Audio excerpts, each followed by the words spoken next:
turning on the TV in Afghanistan and reading about a school shooting at home, being in Iraq and reading about another active shooter walking into a movie theater. I wanted to be there. I would have done anything to have been there, but I wasn't there. So how could, not necessarily me, but somebody with the same skills as me maybe be there? No, somebody walks in to do evil, and for evil to conquer, all it takes is good men to do nothing.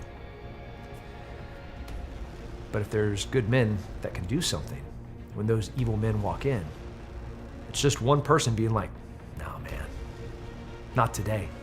You don't get to hurt anyone behind me, because I'm here. I'm prepared, and I'm trained, I'm equipped.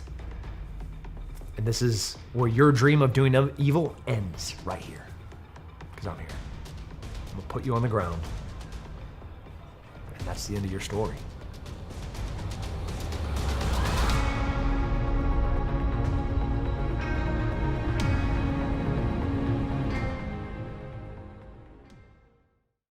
So I'm Tim Kennedy. I am the founder of Sheepdog Response. I've been a Green Beret for 16 years. I'm a Master Sergeant in Special Forces. Before that, I was an 18 Bravo, which is a Special Forces Weapons Sergeant, Special Forces Sniper, Ranger School graduate, Sniper School graduate. And during my time while I was in the military, I fought professionally for the UFC, Strike Force, WEC, every major fighting organization that was out there. I have a variety of black belts and hosted shows on Discovery Channel, History Channel, and now I am trying to leverage all of that experience and everything that I've ever done into one mission, which is to preserve and protect human life. This is a scary world, and I've seen the worst of it, and I'm scared because there's things that are happening now that I've never seen before. When I grew up, the serial killer, I mean, that was evil, right? Like that was the personification, that was the embodiment of evil. And then everyone in my generation watched planes slam into buildings. And we're like, this is a different evil. I don't know what this evil is, but watch an American look back into a building, smoke and fire, and then look off an edge and have to decide, do I want to burn to death or do I want to jump to my death? I don't know, that's a tough decision. Like that's the kind of evil that should get you fired up, that should make your blood boil. Then we watch somebody take a rifle and walk into a school and start shooting kids. All right, then we watch a dude throw on a smoke mask, throw on a smoke bomb, and walk into a movie theater and start shooting everyday Americans for no reason. That's a different kind of evil. I don't know at what point, and it's tragic that it happened, that Americans realized that they had had it too good. At some point, they realized that they had taken their safety for granted because they never had to worry about their safety. Maybe it was 9/11. Maybe it was the school shootings. I don't know when it was that it finally snapped where we were like, I'm not ready for this. I don't know what to do. I'm scared. Individual responsibility, that security and safety, that's your job. Nobody else is gonna do it for you.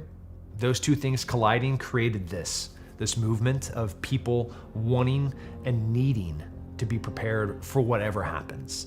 I was an elite level fighter, and I was fortunate to be in elite units and serve alongside some of the most elite soldiers on the planet. And those two things didn't overlap often with many people. People were coming to me wanting knowledge and experience about how do those things overlap. So I was just trying to pass on, the little bit of knowledge that I had and to the people that were asking. But then the people that were asking told everybody else what it really looks like to be prepared, to be trained. And then they told other people, and then they told other people, and then they told other people. And now it's like, now it's a movement. This is not a militia, right? This is not we're going to weaponize people and go out and we're standing on every corner. That's not what this is. This is an idea. These are ideas that I don't own. And they're not ideas that I came up with. Like everybody owns freedom. Everybody owns their own right to their individual responsibility to protect themselves and their family. Like those aren't my ideas. What we do is we empower people and we give them a course. We give them a path. And on that path, they learn the things that they need to know to be able to protect and preserve human life. They learn what they need to do in this journey, in this mission, to reach that end state of where somebody comes in to do harm, they're in the way. And I know everybody imagines this Tim Kennedy looking guy, right? Like traps that come up to his ears and like chunky ears and maybe a little extra scar tissue around the eyes and maybe ogreish hands. None of our students look like that. Everybody that comes to these courses, this is a woman that drives a minivan, a preschool teacher who watched what happened in other schools. And she said, that's never gonna happen at my school. That's never gonna happen to my kids. And they make a choice. And then they learn that they have to make millions of other little decisions to ultimately prepare for what may never happen, but could.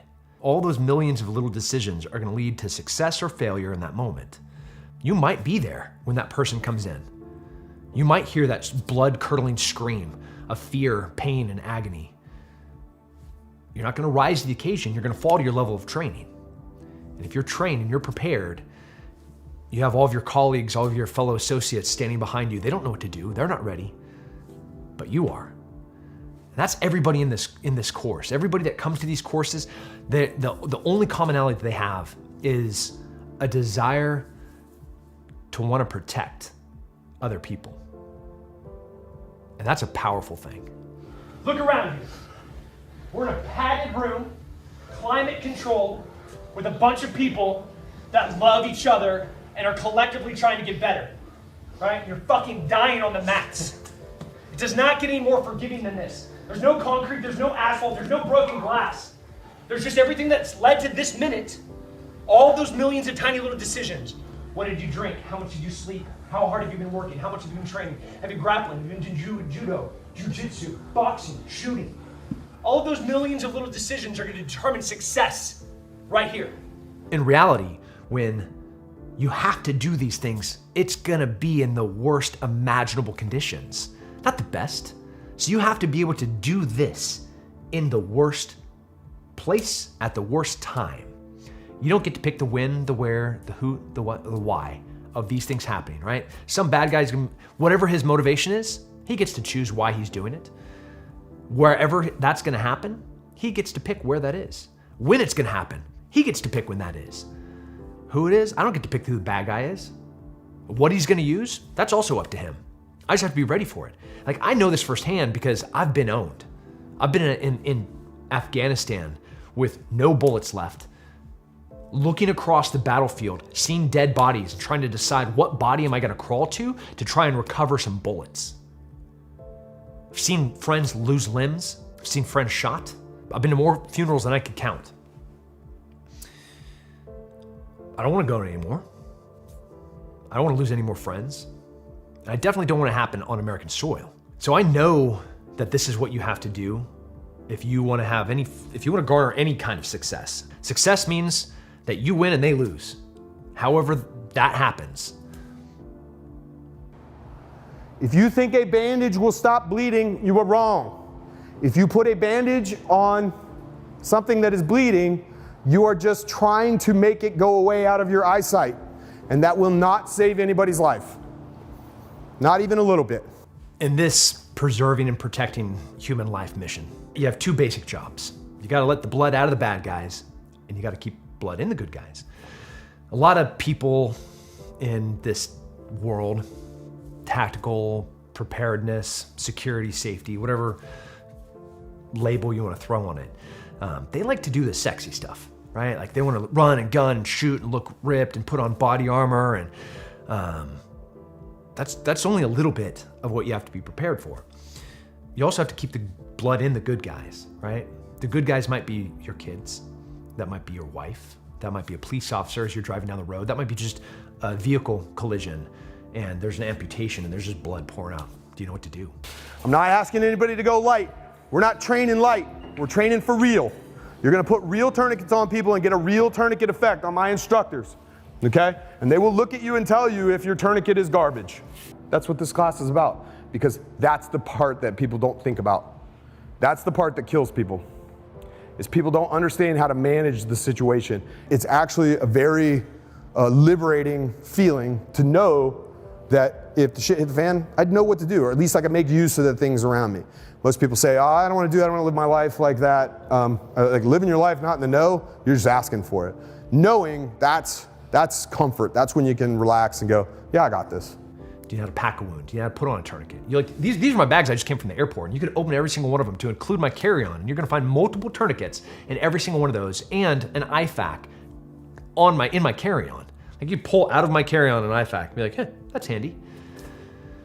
I like to do the sexy stuff too. I love to run a gun. I love to fight. But I have the unfortunate experience of knowing what not having the right amount of training and knowledge garners. And that's regret. If you don't take every one of these elements into consideration, it will be a complete fail. And we're gonna practice this, and you're gonna see how bad this goes, and how bad, because I'm gonna let you do it. I'm gonna let you, and somebody's gonna say, hey, I wanna get the hell out of here. I'm like, all right, let's do it. Load them in a vehicle, let's go. And we're gonna watch it happen. I'm gonna let you try your best to make it as good as you can. And then we're gonna all look at it and go, God, that was a catastrophe. When I was an 18-year-old kid and I'm rolling up onto that multiple casualty incident and there's bodies everywhere, I had no idea what to do. Tried my damnedest to do the best I could. But looking back, thinking about all the people that died that day, like what could I have done better? And there's a lot. With what I know now, had I known it then, many more lives could have been saved. And that is a testament that has reoccurred over and over again in my life, where like if I knew just a little bit more, what more could have I had done? There's this firefighter paramedic that was my boss with me that night. His name was Tom Way. And I was working on this little girl, not doing any of the right stuff. And he came over, put his hand on me and said, hey Tim, move on, try and find somebody else. And he goes on to save this little girl. I wouldn't have. I was actually convinced through the majority of my adult life that that little girl had died.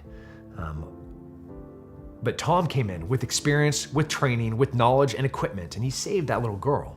So while we have these visions of this beautiful moment, this heroic moment, like I'm Lancelot coming in to save Camelot, and I'm gonna pull out my gun as that bad guy walks through the door. Like the chances of that are enough that you should be trained and prepared for it. But you might get there a little bit late, right? You might hear the shots and you run in. Do you know what you gotta do? After the threat is neutralized, you gotta save life. You gotta plug every single one of those wounds. You gotta stop all of that flow of blood. Do you know how to do that?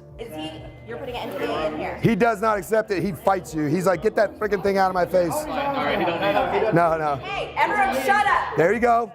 How are we doing over here? Waiting on that, you need to analyze. All right, we need a shot. Everybody, stand clear. Now we're talking. Deliver shock now. Shock delivered. Begin CPR. Nice work. Precious. You. I need you to be back up in case he gets tired. Got it. So we offer a ton of medical training, not because it's fun, not because it's sexy, it's because it's important and people have to know it. You don't get to have one without the other. You don't get to think you're a gunfighter without knowing how to stop a gunshot wound. You have to know both. We, the people, have power. But the only way we have power is when we are trained, capable, and individually responsible. The same recipe for success for authoritarianism, dictatorships, always begin with eliminating somebody's ability to speak and eliminating somebody's ability to protect themselves. The Second Amendment is no more important than all the other ones, with the one caveat, with the one little nuance that you don't get all the other ones without the second. Right? Like freedom of speech is, man, you can't have America without it. Freedom to assemble. But you don't get that without the right to bear arms, because that's the balance between the people and the government. The people have to have a capability, a trained people, an equipped people. Then the we the people has a little bit of teeth to it. It wasn't like Hitler walked into the ghettos in 1941. It was like, come on guys, we're gonna go gas ya. He had a very slow process that started 10 years before that, where dehumanizing people, limiting their ability to do business, limiting their ability to speak freely, identifying who these outliers are and excommunicating them, isolating them, disarming them. So then they're not even people anymore, right? Now they're just things that we've put into one area. Now I just gotta stick them on a train to move them somewhere else, then move them to a shower without water. But the recipe's always the same. It's you ostracize, you kind of excommunicate, you dehumanize, and then you start limiting their freedoms. And if we historically have seen this happen over and over and over and over again, why would we ever allow that to happen here? We know what happens when the people become useless. We know what happens when the people become powerless. We know what happens when the people become dependent. Well, whatever that thing that they're dependent on wants to happen is what's gonna happen. But you don't get to have a say in it anymore because you no longer have any power. And the right to bear arms is what provides us with that power. Right? It's not like I have a gun, I can protect myself. I have a gun and I have some ammo and I can go be this hard-charging G.I. Joe, Rambo. No, there's this inherent responsibility to be able to know how to use it safely, how to store it safely. And then if I have to use it, when is the right time to use it? It's combat shooting. I gotta get rounds on target accurately first. You gotta be fast and you gotta be first. Accuracy, accuracy, accuracy. You cannot move to speed until you accurately can engage your target. Tomorrow, we're gonna start introducing moving and shooting. We're gonna move into that OODA loop. Observe, orient, decide, act. I cannot do that stuff unless I'm doing the fundamentals correctly. That makes sense. I'm gonna hammer this home. We gotta do those right. A trained person with a firearm is an asset. An untrained person with a firearm is a liability. You have to train to be useful with a firearm, period. Not a single person on the Sheepdog Response staff or any of the other people that we work with are gonna sit up there and talk at you. All right, the whole point of the knowledge that we're trying to convey, it's not for you to know, it's for you to be and for you to do. That's a different type of knowledge. That's classic anti-personnel mind. This picture was taken in Kosovo in 1999. That is what an anti-personnel mind does to your foot. He's bleeding here? Yeah, right from that giant limb that's been blown off. Yeah, that's where the blood's coming from. Where else? That other leg, man, it's hamburger. Who knows what the hell is going on inside that thing? What does this guy need? I'm sorry, say it again? He needs 2 tourniquets. Leave his pants on, give him 2 tourniquets and get him to the show. Let Doc do what he's got to do. How do I know this? Because that's me. I'm the guy starting the IV in this picture. They have been to the worst places on the planet, doing the worst things imaginable, so they can now come back to us and give us the lessons learned. I don't want someone coming to show somebody how to hold a gun that hasn't not just occupationally held a gun and been in a gunfight, done it for 20 years, but has done it at the highest level, surrounded by the most elite fighters on the planet. Those are the people that we're bringing in, true masters of their craft. It's about taking all of the things that you've done and being able to pass that on. So the reason I want to be here, the reason that this is important, is because I don't ever want to jam myself against cover. Because now what I got to do is step back or extend past. Bad idea. Because if somebody's on the other side of this wall and I'm hosed. If anybody gets a hold of your long gun and you got it slung, you are in a very, very bad situation. Because all they got to do is judo flip. And you're gonna get butt stroked by your own gun in the process. Please don't do it. The individual responsibility of preserving and protecting themselves and their family, like that's a big choice and that's a big journey. The end state, man, that's an arduous process and it's not a fun one. You don't get to end with this beautiful hammer forged weapon to be able to preserve and protect human life without the process of forging. And the process of forging is torture. Get on bottom. You're on bottom, get on top. If you're on top, pass the guard. If you're in side control, move to mount. If you're in mount, control the arms and legs. Isolate those arms. They're gonna be grabbing for guns and knives tomorrow. Rotate! Rotate, rotate, rotate! Okay, 20 seconds, let's go. I'm gonna take this piece of metal, I'm gonna stick it in the furnace. It's gonna get really hot, I'm gonna pull it out, and I'm gonna pound out impurities. I'm gonna do it again. I'm gonna pull it out. Then I'm gonna do it again. I'm gonna pull it out.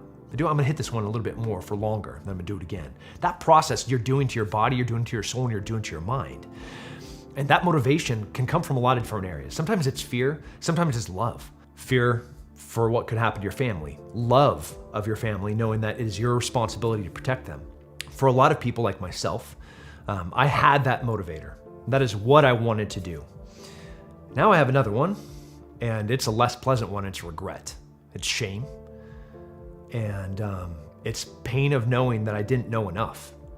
Like when you know how bad and how wrong it can get and how fast it can get bad and wrong, you can't ever look back at that without,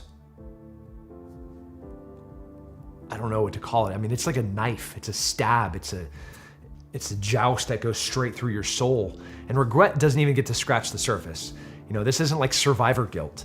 This is like, I failed them. I failed their family. I failed their dad, their wife, their kids. Had I just known this much more, had I been this much more prepared, had I been this much more trained, had I had this much more equipment, all those things are like this compounding J curve where ultimately there's success, and then somewhere on here, there's a bunch of different degrees of failure. Like you might look at me and be like, man, this guy's kind of intense, this guy's kind of crazy. Well, I have a lot of motivator now because there's a lot of regret, there's a lot of guilt. I still have the love for my family, my friends, and knowing that I'm gonna be able to protect them. I still have the fear of failure, but I now have 20 years of failure and the guilt and regret that goes along with that. And that is a compelling force. I've known that this is my purpose. You know, if you did this Venn diagram of all of the different things that I do in my life and you found that center of gravity, right in the middle is this one purpose, this one reason for being. And that is that I like people, I love people, and I hate evil. No help's coming. Americans realize that.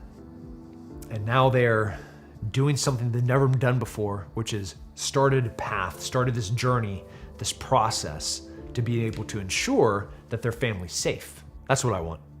I want Americans to have confidence and the individual responsibility and the discipline to know that they can protect themselves and their family.